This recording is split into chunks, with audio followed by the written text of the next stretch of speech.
他曾是令人闻风丧胆的顶尖特工，却在一次任务中失去记忆，沦为憨厚老实的好丈夫。直到昔日同事登门拜访，才打破了他8年的平静生活。虽失忆，但他的格斗本能和杀人技法早已深入骨髓。他曾效力于全球最顶尖的谍报机构堡垒，然而组织却在叛徒的泄密下一夜之间被团灭。为找回失去的记忆，他被迫重操旧业，在生死边缘拼凑记忆碎片的同时，调查背叛组织的叛徒。可连他做梦都想不到的是，叛徒竟然是他曾经的女友兼搭档纳迪亚。A year before Citadel fell, you left Tier 1 and disappeared. Mason found out you were in Valencia, off-grid, with Rahig and Beer. You two were working for Manticore. You planned the attack against Citadel, didn't you? 大家好，这里是影坛教父解说堡垒第1季第4期的完结篇。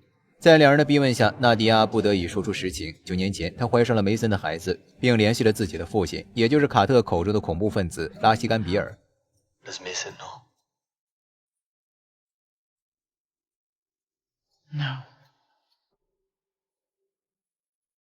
And he doesn't need to. I don't trust him. 在处处充满背叛的特工世界里，信任是不可求的奢侈品。拉希甘比尔在西班牙的瓦伦西亚为纳迪亚安排了一处秘密安全屋，让她得以生下孩子，并暗中帮她抚养长大。尽管梅森处于失忆状态，并不知道自己当年与纳迪亚之间究竟爱得有多深，但他还是感觉心如刀绞般难过。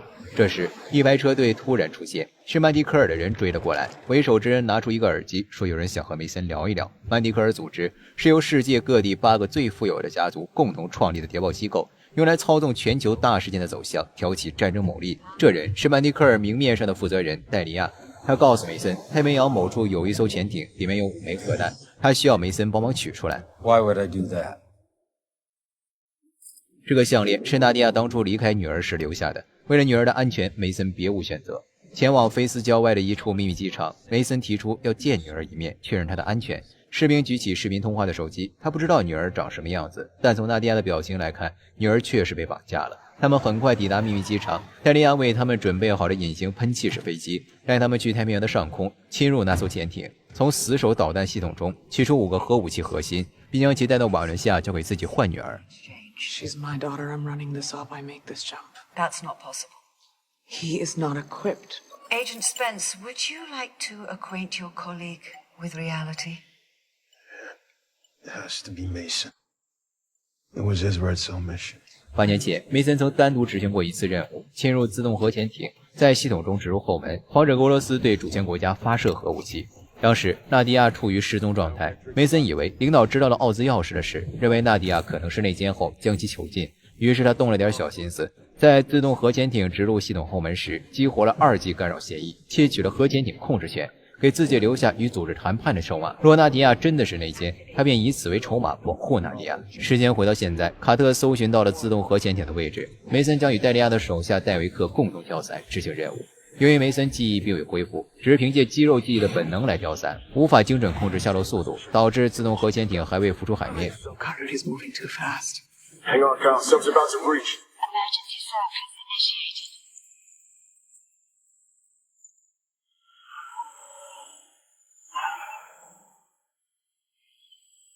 We're getting too low. Deploy chute. Now! All right, level out. Hold down on the left tongue. Cowboy. Sublanding in 3. 在卡特和纳迪亚的指挥下，虽然降落时出现了很多小插曲，但最终还是有惊无险地来到了自动核潜艇之上。梅森打开身份识别读取器，将大拇指按在指纹锁上。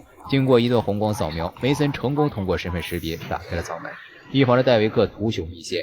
Hatch is open. That's all I need you for.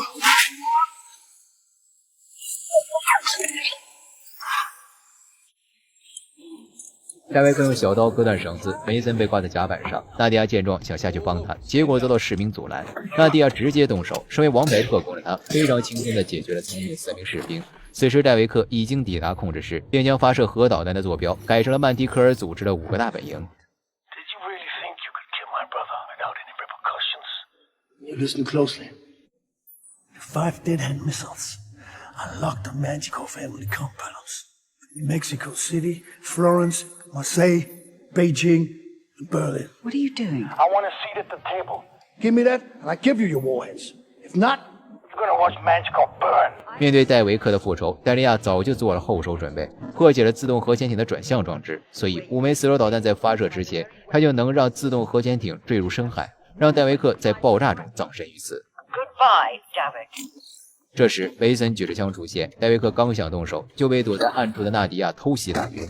卡特告知两人，戴利亚启用了覆盖，他无法侵入控制系统。想要阻止发射的唯一方式，就是进入发射室拿走核导弹里的核心。纳迪亚在脖颈处注射温度控制器，将体温控制在41摄氏度，匹配发射室的温度，否则一旦出现温差，弹头就会锁死。 Under 4 minutes to launch. Each missile should deactivate once you remove the cores. Remove all 5 before anything launches and crisis averted. So if you don't boil alive beforehand. 纳迪亚用小电钻取下盖板螺丝，然后小心翼翼地取出里面的核心，将其插入特制的存放器内。此时，昏迷的戴维克苏醒，他用言语吸引梅森的注意，然后突然抱起，打掉梅森手里的枪。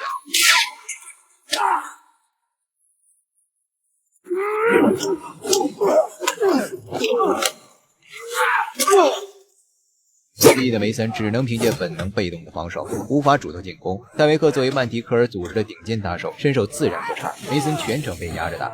发射室的纳迪亚因为体温持续过高，意识逐渐模糊。What is that?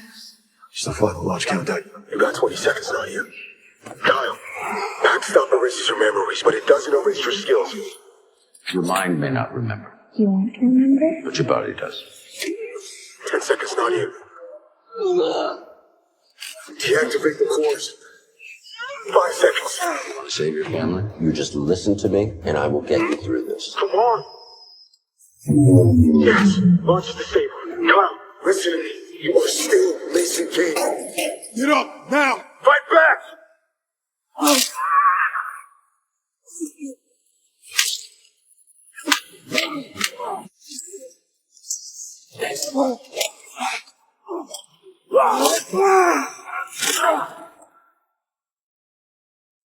纳迪亚的身体负荷到了极点，心脏随时都可能骤停。梅森按照卡特的指示，从自己的战衣里取出一小瓶肾上腺素，扎入纳迪亚的脖颈，她的体温很快恢复正常。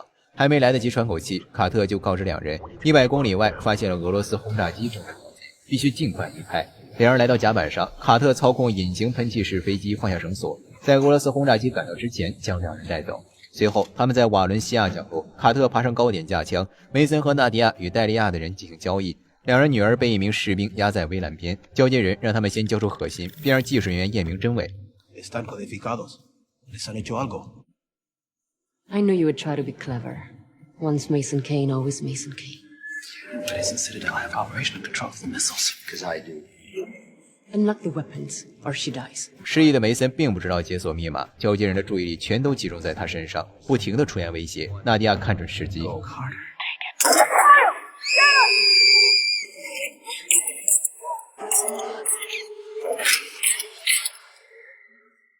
事情办砸，戴利亚将受到8大家族的制裁，他连夜逃出庄园。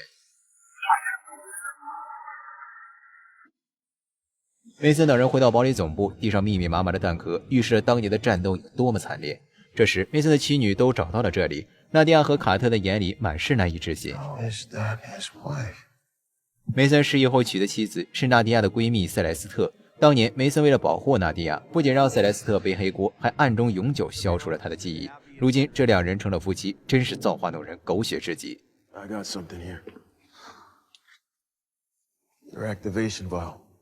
梅森的失忆是后盾程序的作用，只要将这份备用药剂注入体内，就会重新恢复记忆。他不知道找回记忆是福还是祸，纠结许久后，他还是选择注射药剂。 Time for me to meet Mason Kane. 当药剂进入体内的一瞬间，梅森瞬间想起了当年所发生的一切。究竟谁是堡垒的叛徒？谜底即将揭晓。时间回到8年前，梅森单独找到戴利亚，请求他帮忙找失踪的纳迪亚。 Do you love her? She's my wife. Then I'll find her for you. Am I still yours, Mother?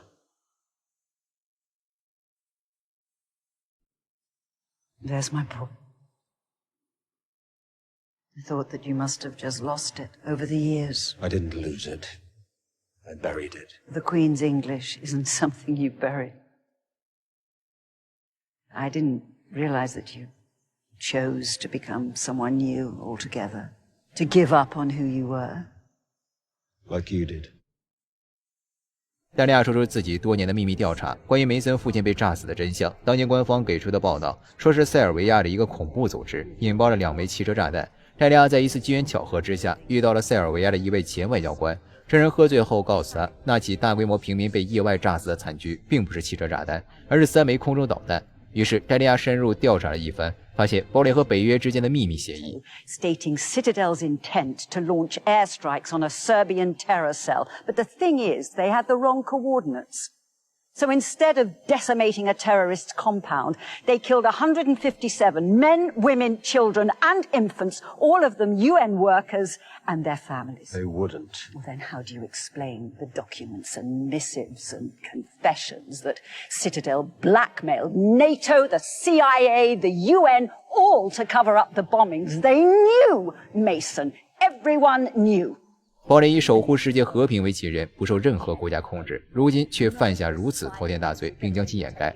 戴利亚求梅森帮自己拿到堡垒所有的机密文件。他如今在英国任职，决心动用手里的资源，将堡垒的丑恶嘴脸曝光，为死去的丈夫报仇。在戴利亚的劝说下，梅森最终将堡垒特工的所有名单交给了他。然而，戴利亚并没有将其罪行曝光，他知道自己能力有限，于是联系了堡垒的死对头，由世界各地8个最富有的家族共同创立的谍报机构曼提科尔。并借助曼提科尔的力量，将所有堡垒特工全部杀死，将其覆灭。想起一切真相的梅森痛苦不已，他没想到苦苦追查的叛徒竟是他自己。